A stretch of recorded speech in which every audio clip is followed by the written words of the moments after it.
Mula sa lupa, nilikha ang unang tao. At ang kanyang ilong, hiningahan ng Diyos ng buhay.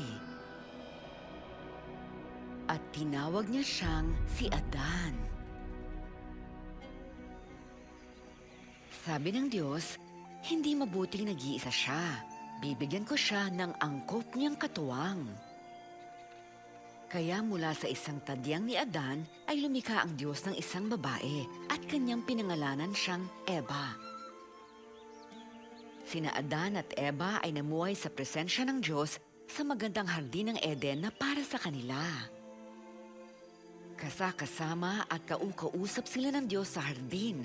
Wala pang kahirapan, kalupitan at kamatayan noon. Sabi ng Diyos kay Adan, maaari kayong kumain ng bunga mula sa alinmang puno sa hardin, maliban sa bunga ng puno ng pagkakilala ng mabuti at masama. Mamamatay kayo sa sandaling kainin niyo yon.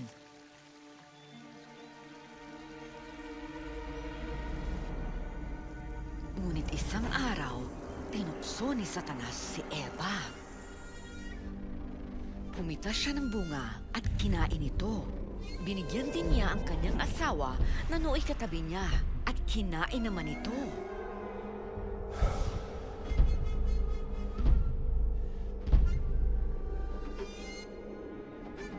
Ang kahiyahiyang pagsuway ni na Adan at Eva ay sumira sa kaayusan sa hardin, sa magandang ugnayan ng mag-asawa at sa magandang pakikipag-ugnayan nila sa Diyos. Isinumpa ang lalaki na habang buhay na magpapagal. At ang babae ay labis namang maghihirap sa panganganak at pamumunuan siya ng kanyang asawa. Ngunit may pangako ang Diyos na darating ang araw na ang binhi ng babae na kanyang sariling anak ang tuturog sa ulo ng ahas. Isinasaad ng mahabaging Diyos sa Biblia ang kanyang plano na maibalik ang magandang ugnayan at dangal sa kanyang nilikha. Ibinunyag niya ang bahagi ng kanyang plano kay Abraham. Nagtiwala si Abraham at nagbigay karangalan sa Diyos. Nangako naman ng Diyos na pagpapalain siya pati na ang mga tao sa lahat ng bansa sa pamamagitan niya. Isang araw, sinubok ng Diyos si Abraham. At sinabi niya sa kanya na humayong kasama ang anak at gawing isang hain.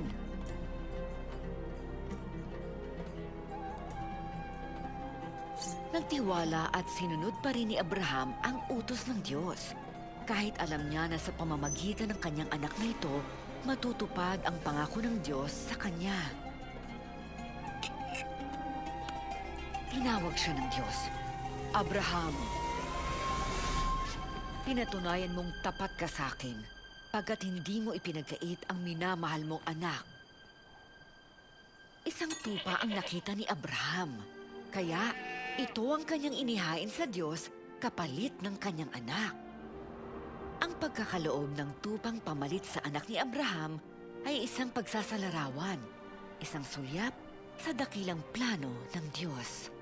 Ang planong ito ang wawasak sa sumpa ng kasalanan at kamatayan at magbabalik sa magandang pakikipag-ugnayan ng tao sa Diyos.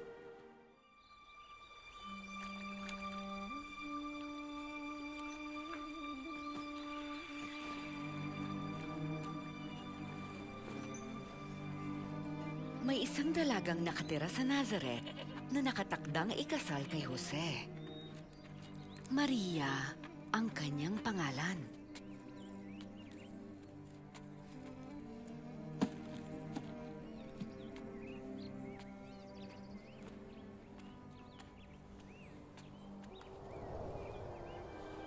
Sumasa iyo ang Diyos, lubos ka niyang pinagpala. Huwag kang matakot, Maria, kinalulugdan ka ng Diyos. Maglilihi ka at manganganak ng isang sanggol na lalaki, at siya'y pangangalanan mong Jesus. Paano to mangyayari? Ako'y birhen. Sasayo ang Espiritu Santo at magpapasailalim ka sa kapangyarihan ng kataas-taasang Diyos. Ang isisilang mo'y banal at tatawaging anak ng Diyos. Kahit ang pinsan mong si Elizabeth, na maog at matanda na, ika-6 na buwan na ng kanyang dinadala, pagkat walang anumang imposible sa Diyos.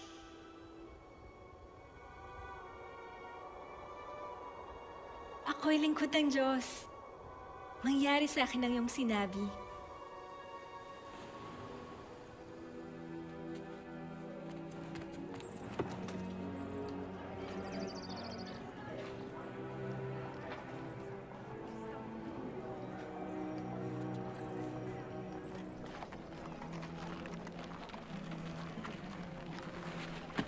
Nagmadali si Maria na bisitahin si Elizabeth.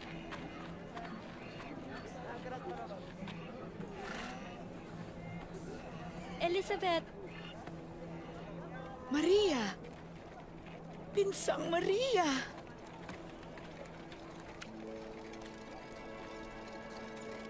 uy! Totoo! Pinagpala ka sa mga babae. Pinagpala rin ang sanggol mo.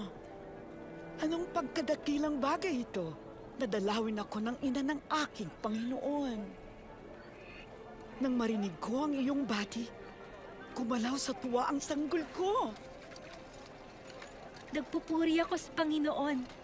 Nagagalak ako sa Diyos na aking tagapagligtas. Ako'y abang alipin na nilingap niya. Mula ngayon, tatawagin na akong pinagpala.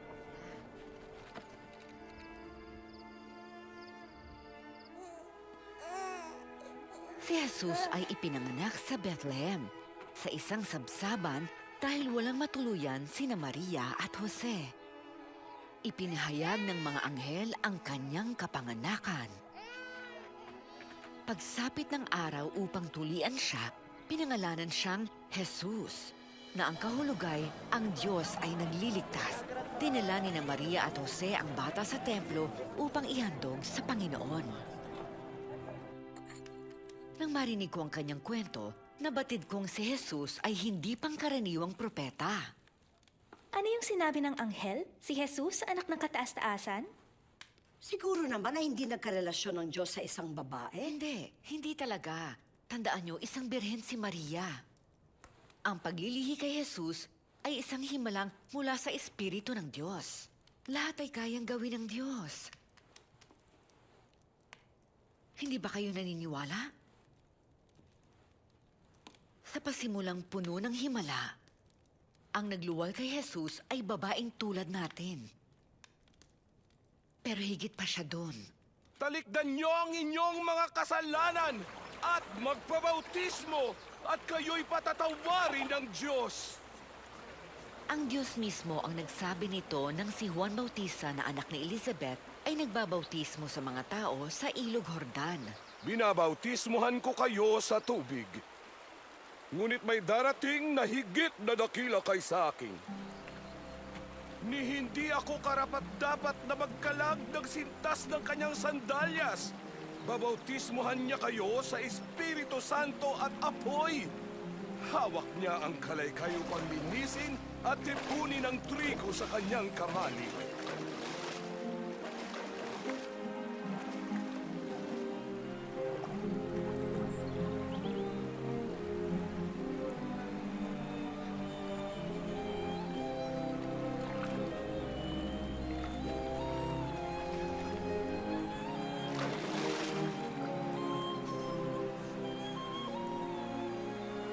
At bumaba ang Espiritu Santo sa kanya sa anyong kalapati. At isang tinig mula sa langit ang narinig. Ikaw ang minamahal kong anak. Lubos kitang kinalulugdan. Nang mabautismohan, nagtungo si Jesus sa bawat bayan, nagturo at pinagtibay ng kanyang mensahe ang kanyang kapangyarihan.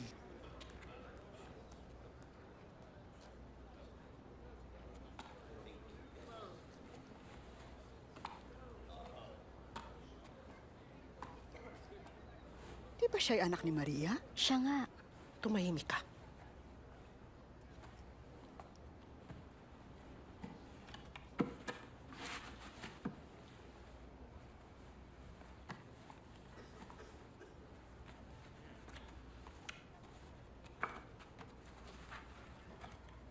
Ang Espiritu ng Panginoon ay sumasa akin. Hinirang niya akong ipangaral ang magandang balita sa mga dukha. Sinugo niya akong ipahayag na lalaya ang mga bihag at makakakita ang mga bulag. Palayain ang mga inaapi. At ipahayag na dumating na ang panahon ng pagliligtas ng Panginoon. Mahusay siya magsalita.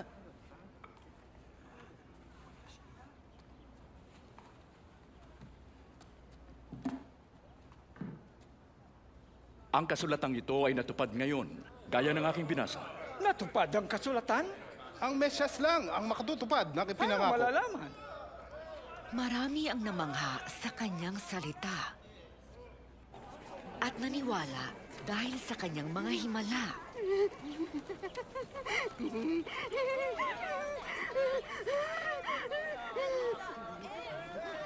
Ito na siya. Ito na naman siya.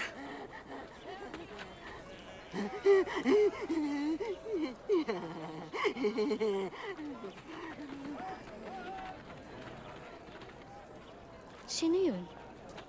Ang guro mula sa Nazareth. Si Jesus. Kumusta? Kamusta? Alis! Hindi ka kailangan dito.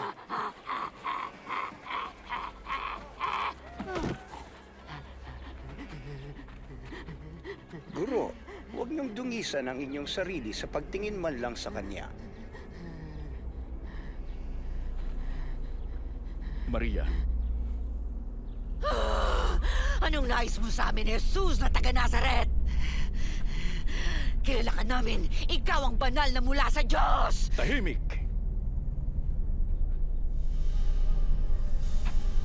Masasamang espiritu.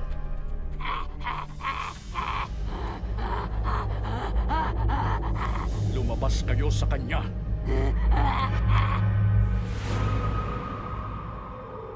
Patay na siya. Pinatay niya? Hahawakan niya siya. Di yan gagawin ng isang banal. Maria, anak ni Abraham.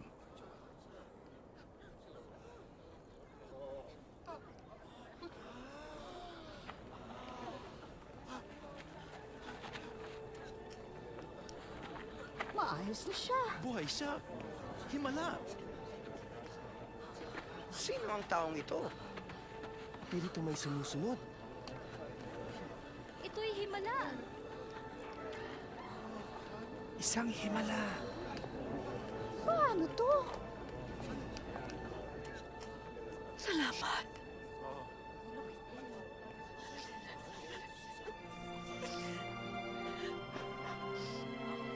Salamat.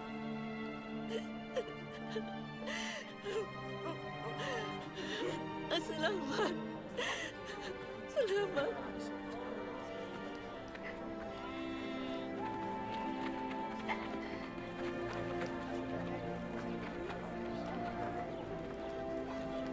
Mula noon, ako'y sumunod na sa kanya at gumagawa ng nakalulugod sa Diyos.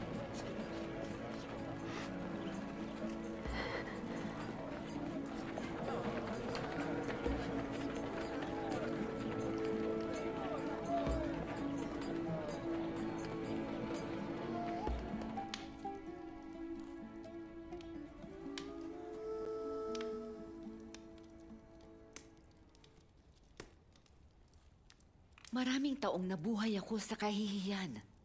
Pero ibinalik ni Jesus ang aking dangal. Pinalayas ng kanyang kapangyarihan ng masasamang espiritu. Oh, mahal. Sapira. Dina, narinig mo si Jesus at nakita ang kanyang mga himala, hindi ba? Opo. Kaya alam mo kung bakit ko iniwan ang lahat at sumunod sa kanya. At hindi lamang ako.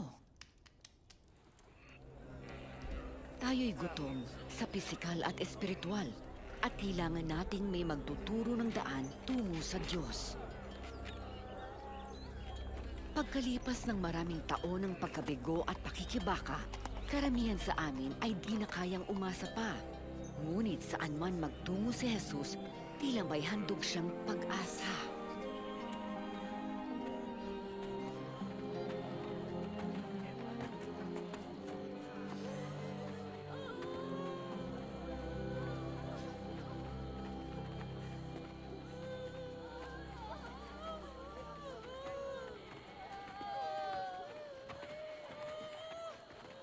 Teka, sino yun? Isang binata. Pugtog na anak ng isang balo.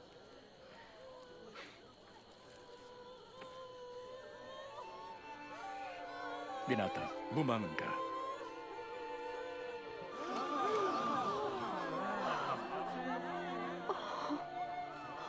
Dumating sa atin ang sangdakilang propeta. Dumating ang Diyos sa ating ikaliligtas.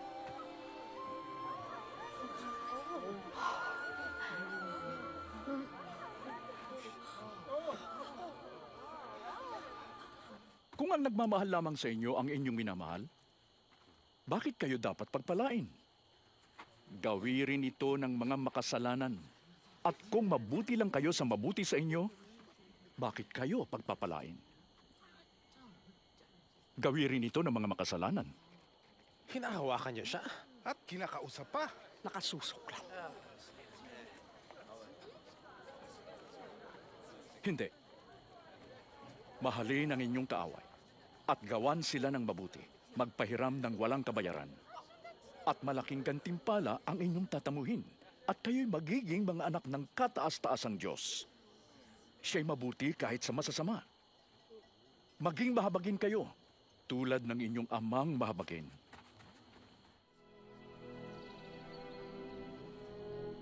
Itinuro ni Jesus na itinuturing ng Diyos na hindi kaaway ang kahit pinakamasamang makasalanan, kundi tulad ng nawawalang tupa na kanyang hinahanap upang ibalik sa kanyang kawan.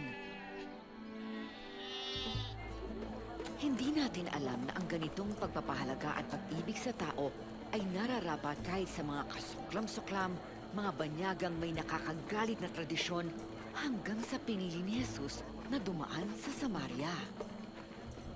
Sino itong babaeng inaalipusta? Siya isang Samaritana.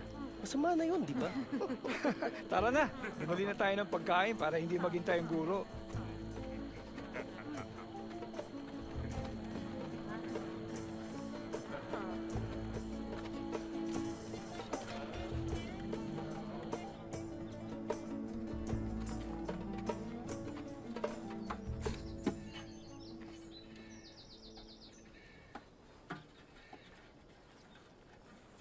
Painom nga. Isa kang Hudyo. At Samaritana naman ako. Bakit ka sa akin humihingi? Kung alam mo lang ang pinagkakalob ng Diyos at kung sino kung humihingi sa iyo, ikaw ang hihingi sa akin. At bibigyan kita ng tubig na nagbibigay buhay. Ginoo, malalim ang balon at wala ka namang panalo. Saan ka kukuha ng ganoong tubig? Pamana sa amin ni Jacob ang balong ito.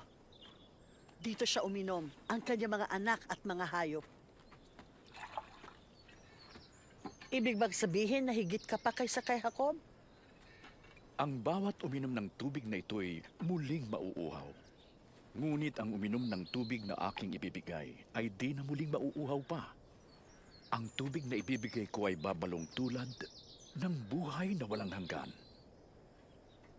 Kinoo, bigyan niyo po ako niyan nang di na ako mauhaw muli. Ni pumarito upang sumalok muli. Tawagin mo ang iyong asawa at isama mo rito. Wala akong asawa. Tama ang sinabi mong wala kang asawa. Sapagkat 5 na ang iyong naging asawa at ang kinakasama mo ngayon ay hindi mo asawa. Totoo ang sinabi mo. Ginoo, isa kang propeta. Sa bundok na ito sumamba sa Diyos ang aming mga ninuno. Ngunit sinasabi ninyo mga Hudyo na sa Jerusalem lamang dapat sambahin ang Diyos. Maniwala ka sa akin, darating ang panahon na sasambahin ninyo ang Ama, hindi lamang sa bundok na ito o sa Jerusalem. Hindi ninyo nakikilala ang inyong sinasamba. Ngunit darating ang panahon, at ngayon na nga, na sa kapangyarihan ng Espiritu, ang lahat ay sasamba sa kung sino ang Ama at maghahandog ng ninanais niyang dalisay na pagsamba. Ang Diyos ay Espiritu at sa kanyang Espiritu lamang masasamba ng tao kung sino talaga siya. Siya ang babaeng yun. Bakit niya siya kinakausap? Hindi ba niya siya kilala? Alam ko na darating ang Mesiyas. Kapag siya'y dumating, ipapahayag niya ang lahat.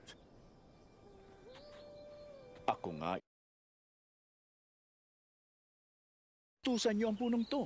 Mabunot ka at matanim sa dagat. At susunod ito. Ako nga ito.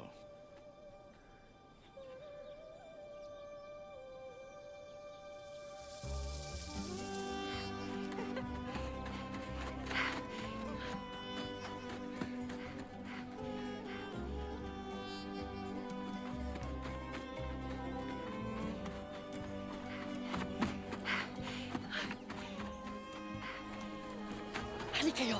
Masdan ninyo ang nagbunyag sa akin ng lahat ng ginawa ko. Hali kayo! Sino kaya ang Mesiyas? Ang Ang Mesyas? Ang pinangakong darating? Di pwede. Hali kayo!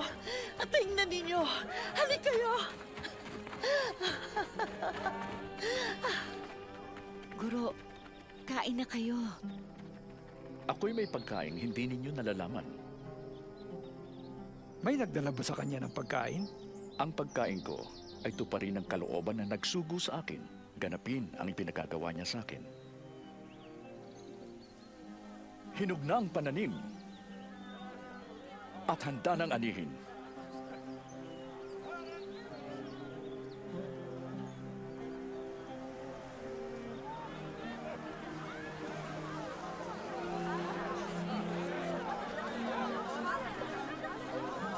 Napakarami ng dumarating. Ang Samaritano rin ba ang mabuting balita?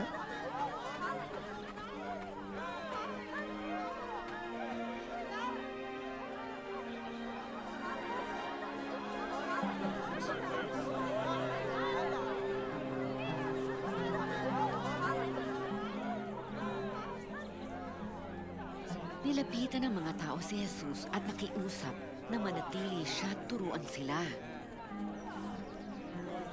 2 araw kaming nanatili roon at marami pa ang sumampalataya sa kanya. Ang pagkabalisan niyo ba ay makapagpapahaba ng inyong buhay? Kung ganitong kaliit din niyo magawa, bakit kayo mababalisa? Masdan niyo ang mga bulaklak. Ang mga ito'y lumalago. Ang mga ito'y di nagpapagal. Si Solomon man ay hindi nakapagsuot ng kasing gandanan sa kanila. Kung ang Diyos dinaramtan ngayon ang mga damo na sinusunog lamang, kayo pa kaya ang tinyad damtan? Kulang ang inyong pananampalataya. Dagdagan niyo po ito. Kung ang pananampalataya niyo ay sinlaki ng buto ng mustasa, utusan niyo ang punong to. Mabunot ka at matanim sa dagat. At susunod ito.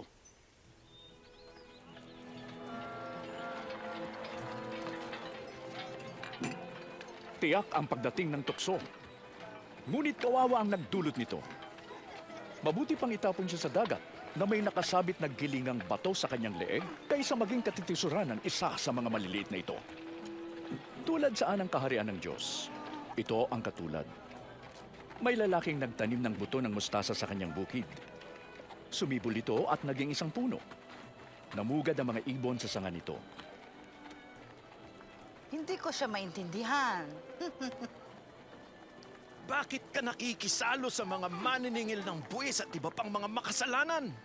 Kami? Makasalanan? Hindi kailangan ng walang sakit ang manggagamot, kundi ang may sakit. Di ang matuwid ang tinawag ko para magsisi, kundi ang makasalanan.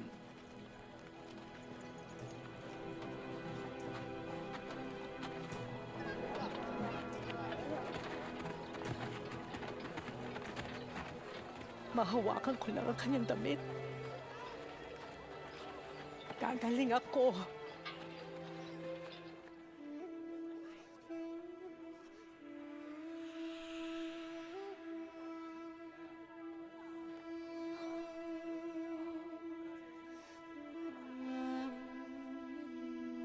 Sinong humawak sa akin? May humawak sa akin. Naramdaman kong may bisang lumabas sa akin.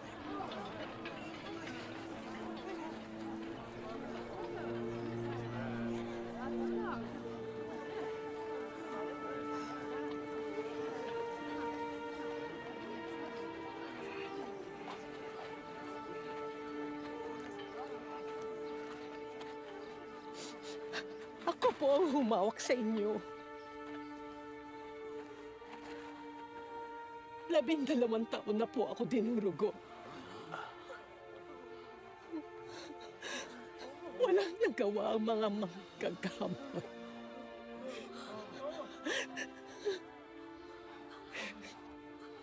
Pero nang nahawakan ko ang inyong damit, gumaling ako.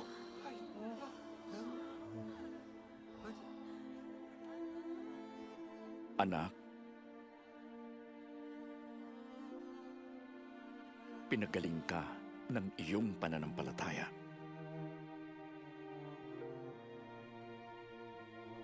Humayo kang payapa.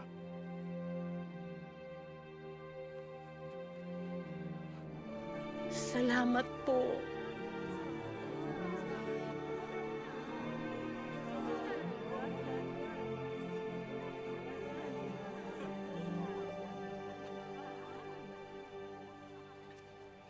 Tinawag niya siyang anak? Oo, siya na marumi ng 12 taon ayon sa ating batas. Ibinalik niya ang kanyang dangal. Alin kaya ang higit na makapagpapagaling? Ang kapangyarihan ni Jesus o ang kanyang awa? Huwag kayong matakot, munting kawan, pagkat nalulugod ang Ama na pagharian kayo. Ipagbili niyo ang inyong ari-arian at ipamahagi sa mga dukha. Gumawa kayo ng mga sisidlang di nasisira at mag-impok sa langit ng kayamanang di nawawala. Pagkat sa langit walang magnanakaw, ni insektong sumisira. Kung saan ang inyong yaman, dun din ang inyong puso.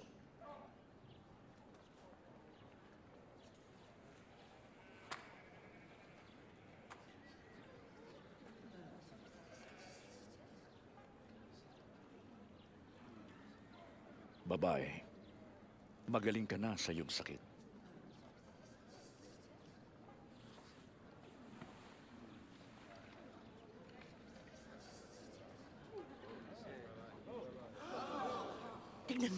Tignan mo, magaling na siya. Himala, pansinin niyo, magaling na siya. Dali, tignan niyo. Isa na namang himala! Dakilang Diyos! 18 taon! Pagpalaing ka, Guro! Mayroong 6 na araw sa paggawa. Dapat isa sa mga araw na yun kayo nagpagaling, di sa araw ng Sabat. Mga mapagkunwari, hindi baga kinakalagan niyo ang inyong baka o asno para painumin kahit araw ng Sabat? Ang anak na ito mula sa lipi ni Abraham ay iginapos ni Satanas sa loob ng 18 taon.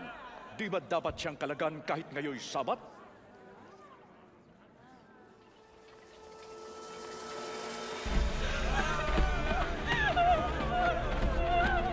Makasalanan! Mapapalunya! Mapakiapid! Mapakiapid! Mangangalunya! Guro, ang babaeng ito'y nahuli sa aktong pangangalunya.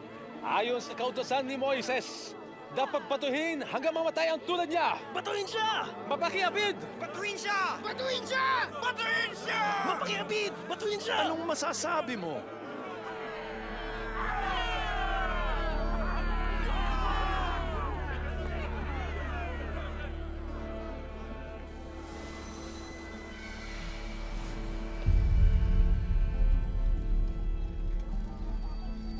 Guro, may dalawa tayong saksi sa pangyayari.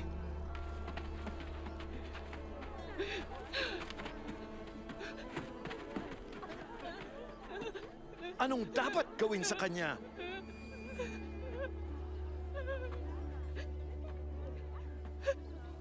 Sino man sa inyo ang walang kasalanan, siya ang unang bumato sa kanya.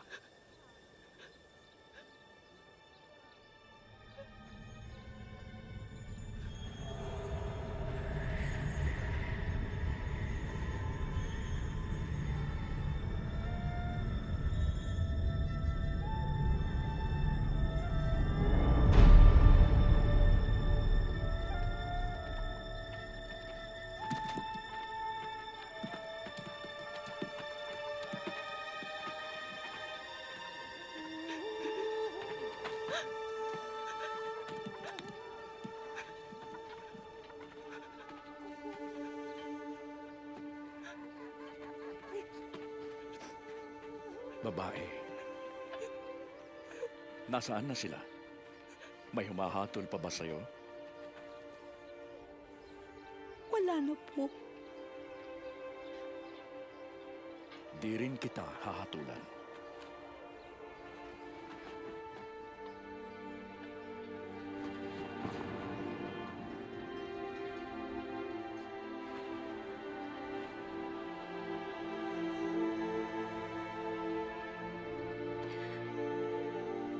Humayo ka at huwag nang magkasala.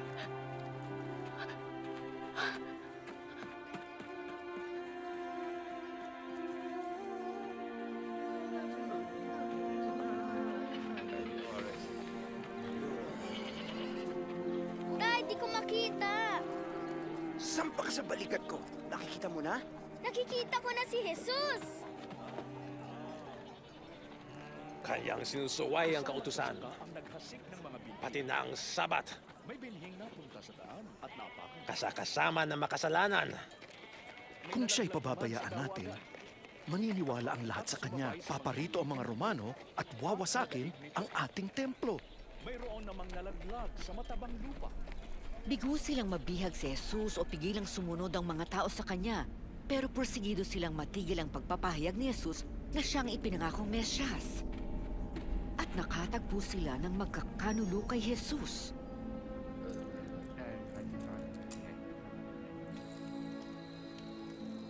Isinasama niya ang kanyang tagasunod sa bundok upang manalangin.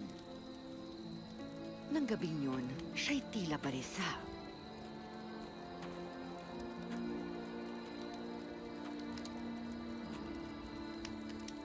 Bakit kayo natutulog? Bangon! At manalangin kayong hindi mahulog sa tukso.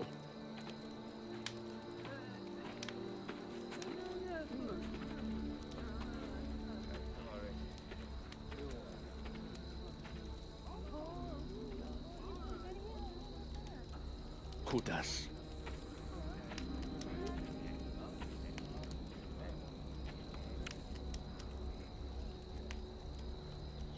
Ipagkakanulo mo ba ang anak ng tao sa isang halik? Panginoon, lalaban na po ba kami? Dakpin siya! Tama na!